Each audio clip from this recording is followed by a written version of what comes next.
Bonjour les taureaux, je vous souhaite la bienvenue pour cette guidance sentimentale du mois de juin 2021.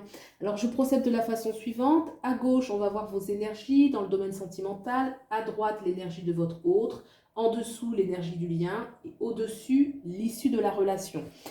Alors, bien évidemment, c'est une guidance sentimentale générale. N'hésitez pas à aller voir les tirages de votre ascendant ainsi que de votre signe lunaire pour avoir éventuellement des compléments d'information.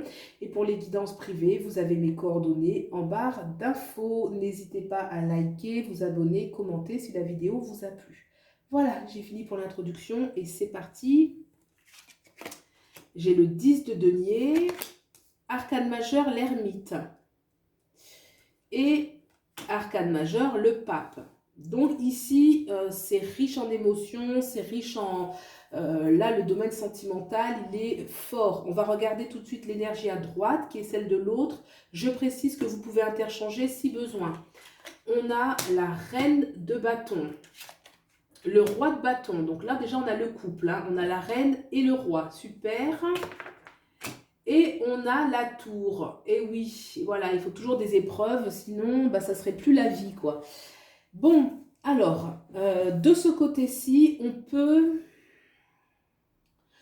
aspirer à de la stabilité, à quelque chose d'officiel, quelque chose d'ancré dans la matière, un accomplissement, une relation concrète avec une vie familiale concrète. Et pour autant, il y a du retard dans ce projet, il y a de l'attente, de l'isolement, de la solitude.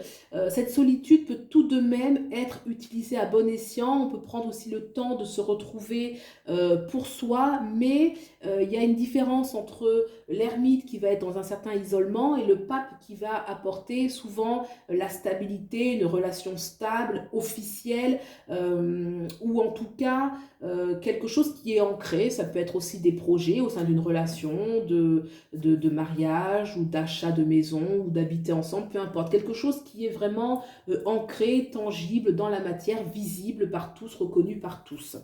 D'accord. On peut aussi peut-être pour certains être pris dans beaucoup de responsabilités familiales et on a besoin d'avoir un peu de recul, de se retrouver un petit peu soi-même parce qu'on est trop pris par les responsabilités. Vraiment une notion de matière qui est très forte de ce côté-ci. Alors de l'autre côté, on a le roi et la reine de bâton. Donc déjà, c'est le couple. Il y a une notion d'être sur la même longueur d'onde, hein, tout simplement. Le roi et la reine vont être parfaitement compatibles, vont être sur la même longueur d'onde, ils vont régner sur le même royaume. Il y a une intensité, on voit par la couleur orange-rouge qu'il y a quelque chose d'intense entre eux, qu'il y a une certaine... oui, il y a un plaisir, il y a un échange, il y a une harmonie, il y a les sens qui sont en éveil, donc ça c'est très positif. On a la tour qui est à côté. Alors la tour sur le plan sentimental, c'est vrai que ça parle d'un effondrement. Alors qu'est-ce que ça peut être? Est-ce que pour l'union, cette harmonie entre, on va dire, le roi et la reine, est-ce qu'il faut passer par de grosses remises en question? Parce que la tour c'est un effondrement. Est-ce que c'est un effondrement parce qu'il y a des grandes remises en question? Est-ce que c'est parce que il doit y avoir une rupture? Alors, est-ce que c'est les deux ici qui ont pourtant le roi et la reine, c'est très harmonieux? Est-ce que c'est une rupture quelque part je veux dire, s'il y a une autre relation à côté? En tout cas, on ne peut pas omettre le fait qu'avec la tour, on est quand même une notion de choses qui s'effondrent. Alors, comme je dis, ça peut être des remises en question, des remises en question des croyances. On va regarder quand même le lien qu'il y a entre vous pour comprendre davantage un petit peu ce que vous traversez actuellement.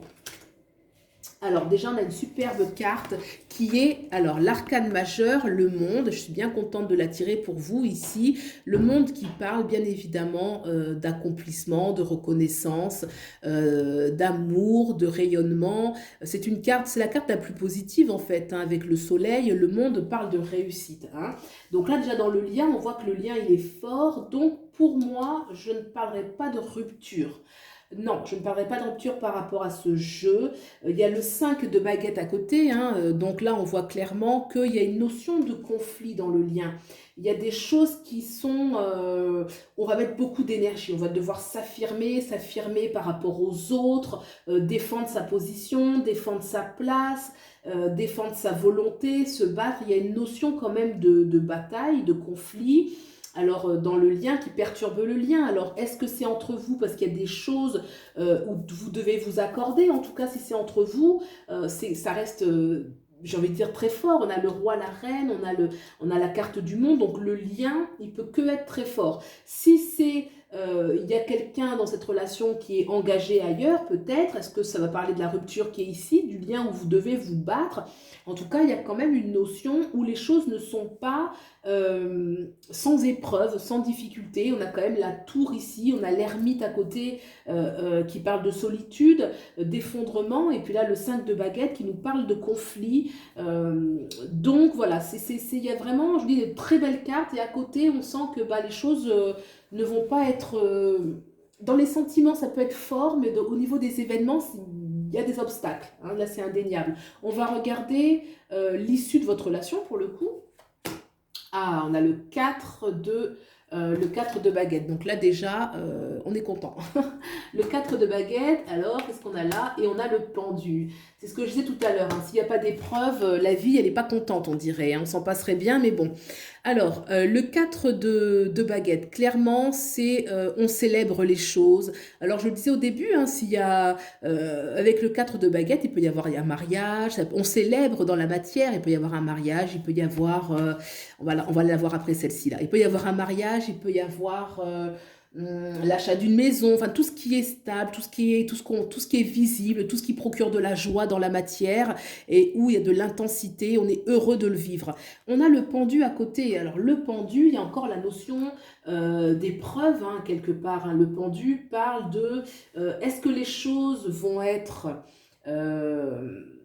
oui, il y a une notion quand même un peu de lenteur. On a l'ermite, on a le pendu, les choses, et puis le conflit. Le conflit, c'est toujours un espace où notre énergie est pompée quelque part, quoi. Donc il y a une notion de lenteur. Aussi peut-être il peut y avoir des grosses remises en question. Peut-être que cette union peut apporter des grosses remises en question d'un côté ou d'un autre, ou des deux, parce que là, il y a quand même des croyances qui s'écroulent. Là, on doit s'affirmer, donc on doit se positionner par rapport à l'autre ou par rapport aux autres. Et là, on a le pendu qui peut des fois être des remises en question. Alors, est-ce que cette relation, elle est bousculante dans le sens où, des fois, quand il y a des liens qui sont forts, notamment avec le lien, on a le monde, donc il y a forcément quelque chose de très intense entre vous. Est-ce qu'on doit remettre en question certaines croyances, qu'il y a des choses qui vont se transformer? Le pendu, c'est aussi l'arcane de l'initié, c'est-à-dire celui qui va remettre en question certaines choses, qui va changer sa façon de voir le monde. On a quand même le pendu avec la tour qui augure des fois bah, de grands bouleversements, de grands changements. L'ermite qui a aussi une capacité aussi spirituelle, donc on a une capacité aussi à aller loin, j'ai envie de dire, dans certaines choses, dans certaines profondeurs à l'intérieur de soi. Il y a des choses qui sont très belles, hein. De toute façon, l'issue, le lien ici est très beau. On a l'issue, le 4 de baguette. Il y a le pendu, bah c'est ce que je disais en fait, hein, c'est que c'est pas de tout repos, il y a une notion un peu d'épreuve, mais avec le pendu, on ressort plus grand en fait, hein, c'est-à-dire que comme je le disais, c'est l'initié, donc forcément derrière, il y a une richesse, hein, qu'on obtient un petit peu. D'accord, donc là déjà j'ai cette arcane majeure, on avait en dos deck, je ne regarde pas toujours, là en dos deck on a la tempérance. Alors moi cette carte majeure je l'adore, puisque la tempérance en fait c'est l'équilibre intérieur, vous voyez, moi j'ai envie de dire que c'est l'état qu'on recherche finalement, c'est-à-dire qu'on est bien à l'intérieur de soi, on se sent bien à l'intérieur de soi, le yin et le yang sont harmonisés, ça veut dire qu'on est en paix, on est avec les gens, c'est bien, on n'est pas avec certaines personnes, et ben c'est bien aussi, peu importe, on a son équilibre intérieur. C'est vraiment une carte que j'adore, vous l'avez compris. Et je trouve que oui, finalement, il y a une notion quand même dans cette relation qui est quand même spirituelle. Il y a un lien qui est fort parce que malgré la tour, on a quand même la carte du monde. On a le pendu, on a cette magnifique carte du 4 de bâton où on va quand même ancrer les choses dans la joie. Et puis cette ermite, comme je disais, qui a toujours de la profondeur. Bah, écoutez, voilà les taureaux. J'espère que ce tirage vous a plu. Si c'est le cas, n'hésitez pas à me le dire dans les commentaires, à liker, partager, vous abonner. Ça me soutient beaucoup. Et puis, je vous souhaite le meilleur et je vous dis à bientôt. Au revoir.